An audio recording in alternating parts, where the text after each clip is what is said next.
Hello, beautiful friends. Welcome to my channel. I'm really glad you're here. Today's video will include a story of personal reflection that I feel informs the value I place on diversity, on listening with an open mind, and on reminding oneself of the limits of individual perception.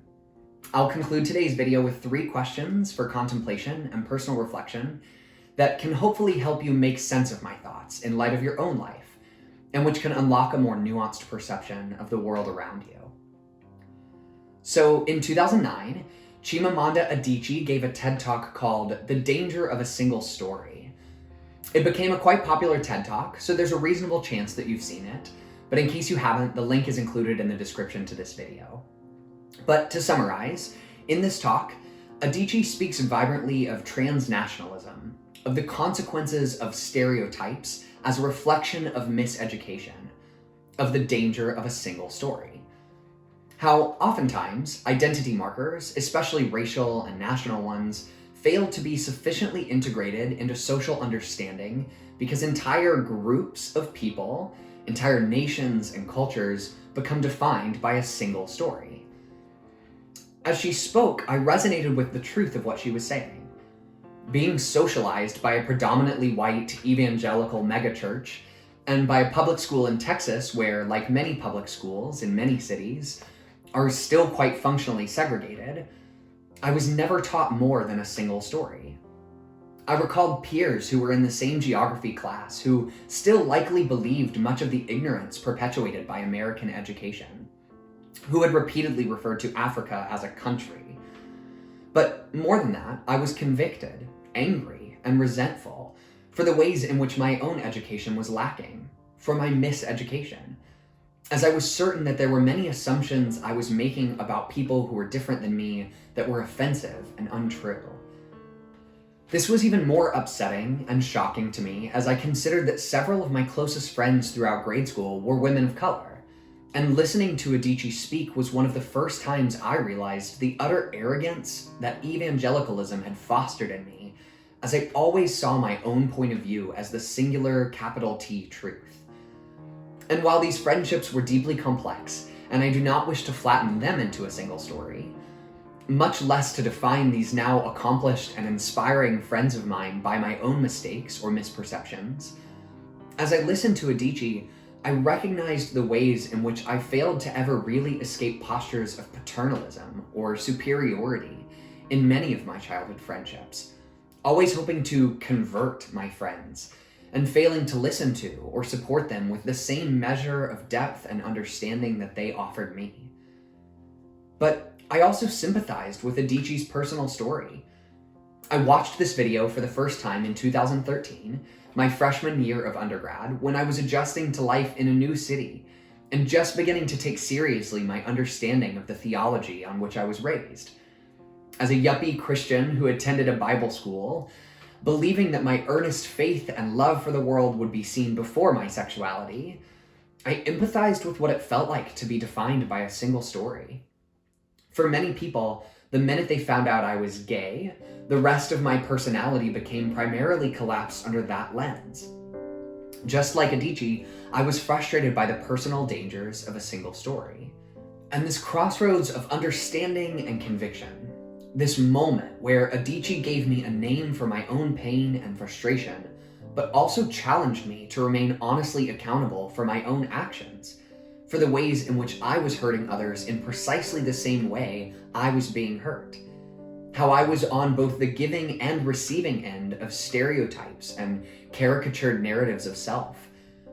This was a deeply formative and vulnerable moment for me, one which left me feeling indebted to and inspired by Adichie, and by her ability to see forces at work in the world that I had not yet been awakened to, at least not in such clear terms as she spoke in. So, as I watched this video for the first time, I remember feeling a profound shift. Her message sparked in me a new desire to account for the consequences of my ignorance and to resist them wherever I could. To recognize how few stories I had heard which might help me understand people who were different from me.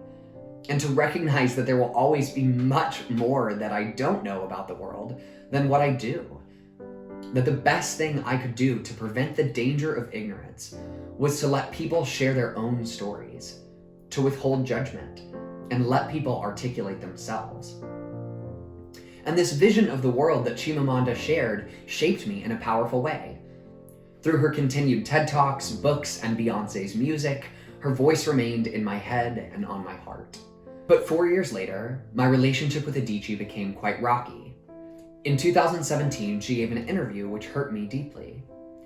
Just as she had so powerfully encouraged me to avoid defining others by a single story, she herself spoke from an understanding of trans women which fell flat, which left me feeling alienated from myself and from such a powerful voice within populist feminism. In this interview, she is asked an unfair and unhelpful question, but her response was, quote, "When people talk about are trans women women, my feeling is that trans women are trans women," end quote. She later took to Facebook to issue an apology for any offense her interview caused, but also spoke at length of her own defensiveness, and ultimately reasserted her viewpoint that the experiences of trans women and cis women are different, perhaps fundamentally so, and that we should be able to talk about that difference without, quote, suggesting that one experience is more important than the other, end quote. And in case this doesn't strike you as immediately transphobic, which is totally fine and reasonable if it doesn't, then the most simple explanation I could provide would be that no one is arguing that trans women are not trans women, but that it is exclusionary to deny trans women their womanhood simply because it is different womanhood. And this exclusion is not something which is unique to trans women. Indeed, much of the history of Black womanhood, or any racially diverse womanhood in America, has been burdened by its exclusion from social acceptance as legitimate womanhood. Much of the early feminist movement is a terrain marked predominantly or exclusively by whiteness. But hopefully, we would recognize the racist implications of a statement like, say, "When people talk about are Black women women, my feeling is Black women are Black women." It's not that this distinction is untrue, but that it is dangerous and unnecessary given how diverse womanhood actually is. And this would be a similarly unnecessary exclusion if we were to speak of disabled women, infertile women, poor women, or any other category of woman first and foremost by their difference. The reality is that womanhood is as diverse as the number of self-identified women that have existed. And while it is deeply important to speak of the differences that abound within womanhood, we are capable and should hold ourselves accountable to speaking of difference without contributing to exclusion, without creating distance and holding one another at arm's length. And in her apology, she admits that she perceives trans women and cis women as both under the category of woman, and that cis just isn't a part of her common vocabulary. To which I would respond to Adichie, okay, but either cis should become a part of your vocabulary by process of further dismantling your ignorance, as you challenged me to do so well regarding racial and national diversity, or you should abandon trans as a qualifier of womanhood in the same way that feminism needed, and still largely needs, to apologize for its exclusion of non-white women, and to work regularly and consistently to account for the consequences of those exclusions. Put more simply, or perhaps more pointedly, her perspective of transness was too influenced by a single story. And as I witnessed the consequences of her words, I feared two things.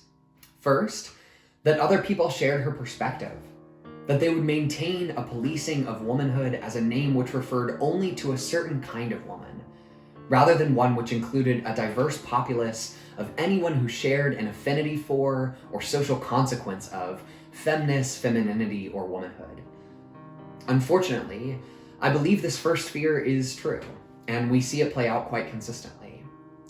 But second, I feared that because she had failed to speak inclusively, to live by her own values, that the cultures of academia, of reactionary politics, and desperate and earnest attempts at accountability would result in her voice being taken less seriously.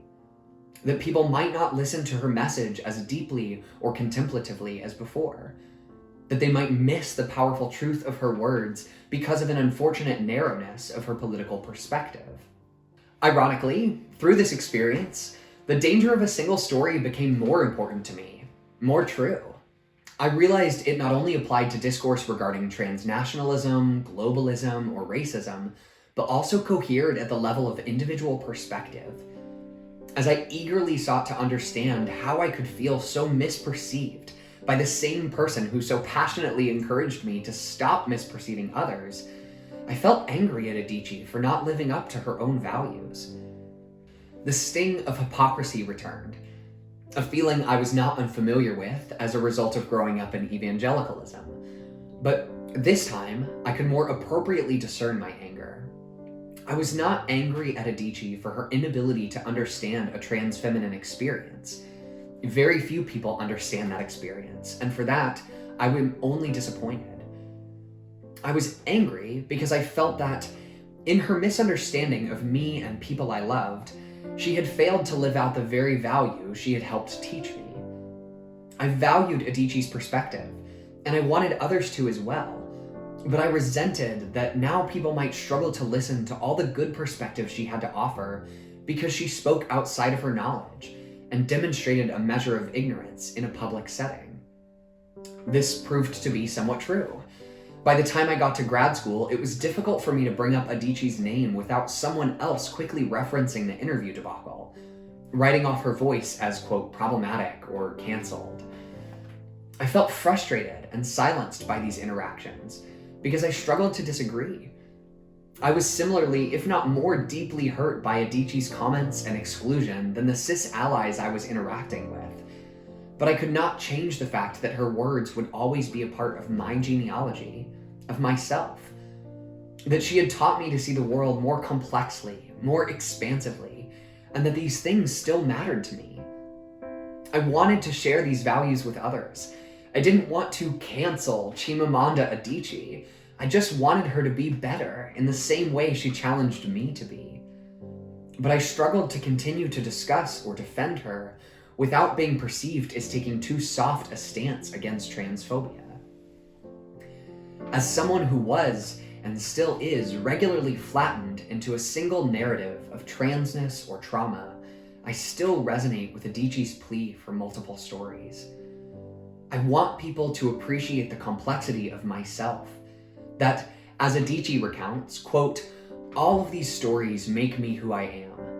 But to insist on only these negative stories is to flatten my experience and to overlook the many other stories that formed me, end quote.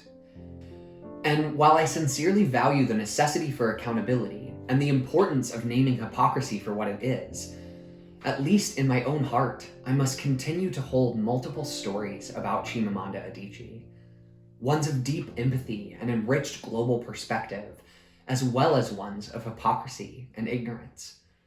And I wish that we could learn to hold all people this way, answering ignorance with education, and holding deep accountability for dangerous and hurtful words and actions without reducing people to their worst traits, to their biggest mistakes, or the gaps in their knowledge, gaps which we all have, but gaps which do not always play out with the same level of publicity, harm, or material consequence. I believe we must recognize that a single story is dangerous. As Adichie's words implore us, a single story is never sufficient, not for a continent, not for a nation, and not for an individual. We must become more comfortable with nuance, with multiple stories. One story is never enough. So, as promised, I'll leave you with 3 questions to ponder that can hopefully help you digest my words today in whatever way you see best fit, and to make more sense of any perspective you might have gained for your own life. And I'll read them all twice. First, who or what are the voices you have found in your own life which have helped show or remind you of the value of multiple stories? Again, who or what are the voices you have found in your own life which have helped show or remind you of the value of multiple stories? Second, What is the thing, person, or idea in your life for which you feel you possess the most stories? In other words, what is the thing you feel you see or understand with the most complexity, with the most perspectives, with the most nuanced point of view? Again, what is the thing which you feel you see or understand with the most complexity, with the most perspectives, with the most nuanced point of view? And lastly, how did you come about cultivating such complex feelings or stories about that particular thing, person, or idea? How did you come about cultivating such complex feelings or stories about that particular thing, person, or idea? If you enjoyed this video, please give it a thumbs up and click subscribe. Your support means a great deal to me as I want to provide reflections which speak to you. And if you're feeling brave and vulnerable enough to respond to any of today's questions, I'd love to hear from you in the comments. Otherwise, thanks for watching. I love you all as I love myself as we are part of the same world. I wish you peace and perspective, and I look forward to talking to you again soon. If you want to know a bit more about me or this channel, you can catch my first video here. If you missed my reflection on my personal name journey, you can find that right here. And if you're interested in hearing a more meditative perspective on names, words, and the limits of language, you can catch that right here.